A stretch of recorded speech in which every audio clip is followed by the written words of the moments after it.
Gustog baho-baho ang akong ex-boyfriend.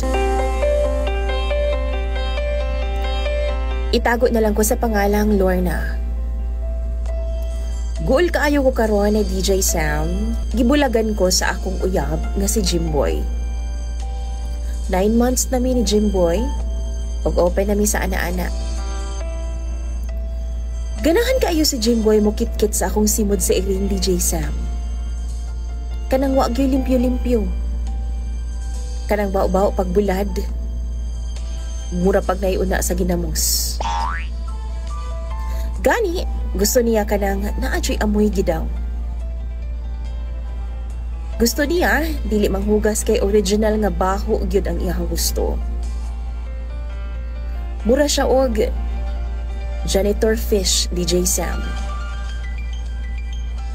Siya ang naga-general cleaning sa ako ang private part kumbaga during sa amo ang loving-loving. One time, 3 days nga naa siya sa business trip.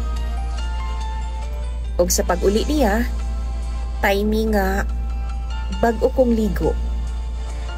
Humot, og presko kaayo ko ni adtong tungura DJ Sam.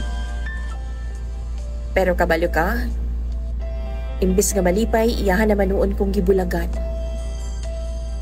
Nasuko siya nako kay ako adang gihugasan. Na dapat daw, pasagdan ra nako nga manimaho kini kay maugi daw ang iyahang giganahan o giapas nako. Why baho? Wala daw siya'y gana sa kama, DJ Sam. Og tungod ni adto, gibiyaan ko niya og 1 week na nga wala na siya mibalik pa sa ako ang boarding house. Ni chat o di ba ka mag-call, wala gyud DJ Sam. Unsa man ang akong buhaton, in love kaayo ko sa iya ha.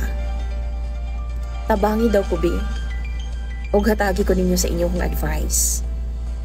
Imong follower, Lorna.